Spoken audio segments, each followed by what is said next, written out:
Okay, getting into it. Yeah, it's tough to get in. Didn't they use Jeffrey Epstein to change all those laws to help them steal all that money? Those people, I those don't rich. know I don't know, Roseanne, when he met Jeffrey Epstein. Uh, I met Ghislaine and her mother Betty exactly a year after he killed himself, or he was murdered, or whatever happened, or he fell. And at that point, we decided to do the first anniversary interview with his widow. Ghislaine was not the big deal. Betty Maxwell was a big deal. She haven't talked. And of course, everything went to foreclosure. They took their money. It was disgrace.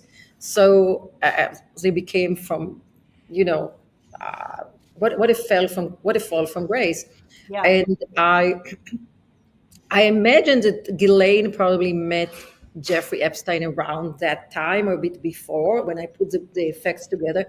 We flew Betty Maxwell from London for the first interview. It took me a lot to convince her because Rupert Murdoch and Robert Maxwell were rivals, and to tell her what you do with the first interview to Fox, which belongs to Rupert Murdoch, was not really easy.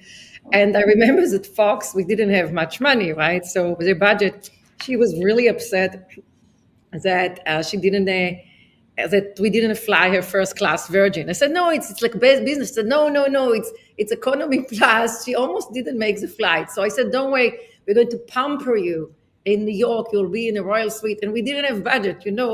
Fox budget, right? So I went to Donald Trump, who owned at the time he owned the plaza.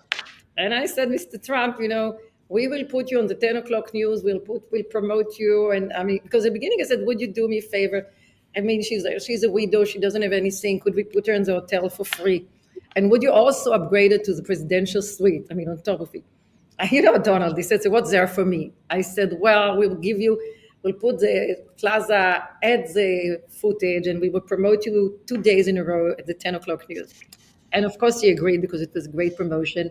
And that's why until today, when you see the early interview with Ghislaine Maxwell, which was actually with her mother, before the big interview I did 30 years ago, 30 years later in jail, you see Betty Maxwell and Ghislaine going, you have the B-rolls, they're going on the stairs towards the plaza at the Fifth Avenue. That was part of the promotion, right? It was very important not to miss it. And now Ghislaine, everybody said Daphne did the only Ghislaine interview ever. Now, of course, in jail 30 years later.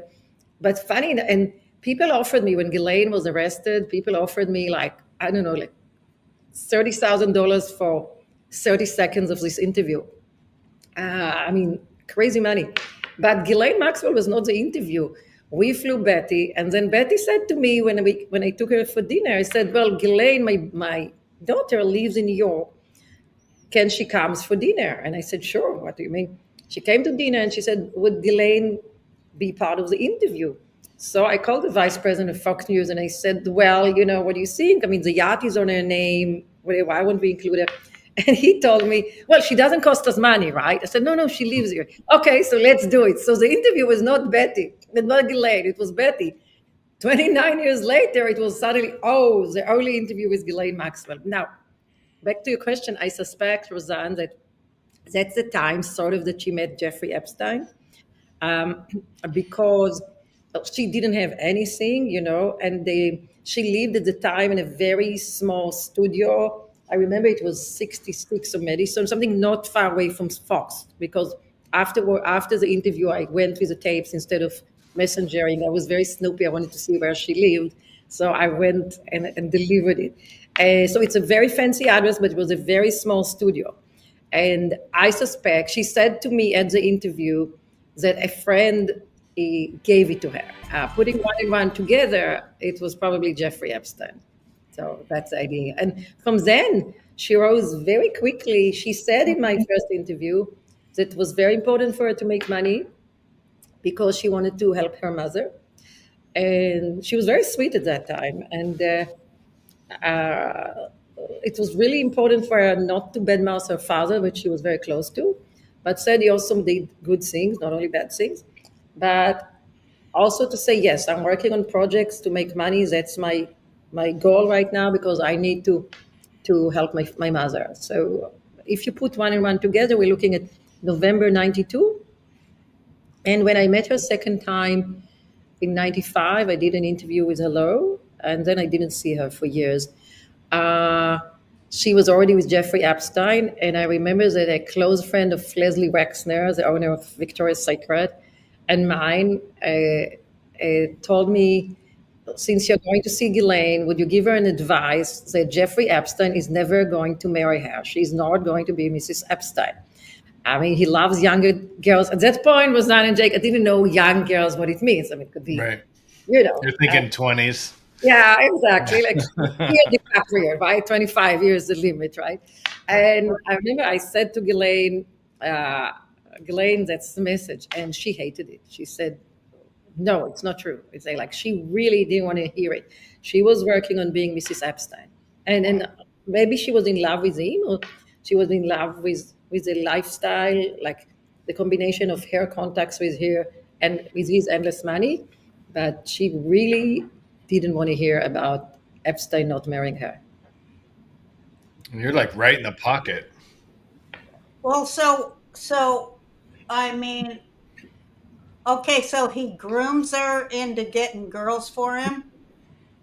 Yeah, and Well, that's like a lot of these pimps do. They'll groom their quote bottom woman into bringing them. and that's what I think she really fell into it, Roseanne. When I interviewed her, famously the only interview she gave since she was arrested, 4 interviews, not 2, because we released only 2, because it's made so many headlines. We didn't need. You can still sit on 2, right? And she said, I just regret the moment I met him. She kept saying it. She answered all the questions. I will get to that soon. But there was one question she didn't answer, Jake and Roseanne, and you understand why I'm saying it to you right now. I said to her, okay, you said 3-4 times that you regret the moment you met Jeffrey Epstein. She said, yes, very exclamation. So I said, in that case, Ghislaine, and it's recorded, of course, you know that, right? In that case, Ghislaine, when did you reach this conclusion that you regret this moment? So that means, you know what I'm saying, like, when did you understand what are you doing or what Right. he's doing and you are an accomplice? This, she jumped. She didn't want to answer. She said, I'm facing an appeal. I'll answer you after the appeal and everything. And legally, she's right, if you're like, but that's the question. I mean, maybe at the beginning she didn't really understand what she was doing. Maybe one time introduced me, but then it became Her job. daily routine. Yeah, a job. Yeah. After he was convicted, what was that? 2008, the first time. He was She's still indicted around. 2006. Yeah, 2006, and he convicted 2008. Yeah. Yeah, but she still hung around with him after he was convicted. That's another question. The same question you're asking Prince Andrew. Why did you go to his house in 2010, right? I think she tried to move. I know she tried to move with her life. It's difficult to move from so much money, right? Mm-hmm. And so much lifestyle. And this life, she found out, held her back. She could not escape her destiny. People maybe don't know, but they know that she moved to live with Ted Wade. He's a very rich guy from San Diego. That's the guy that Bill Clinton distanced himself and say, no, we did not invite Ghislaine Maxwell to Chelsea's wedding. She was plus one of Ted Wade, but that's not true. Bill Clinton has been very close to Ghislaine almost until she was arrested. So basically, she did move. She was madly in love with Ted Wade. She really wanted to become Mrs. Ted Wade. She became very close to his children. And then one day he received extortion from somebody who knew about her past and wanted money from Ted Wade. And he did the right thing, I understand. Reportedly, he called the FBI and he did not pay. But this ceased and desist his relationship with Ghislaine. He knew he could not move forward. And actually, I understand she's very hurt because she wanted him to testify or at least give the position in her trial that she couldn't do certain things at one point because he knew she couldn't if she was with him or anything. He refused to do anything with it. So, I mean, she was really, really hurt. Oh, you see, my patience is growing. growing thin.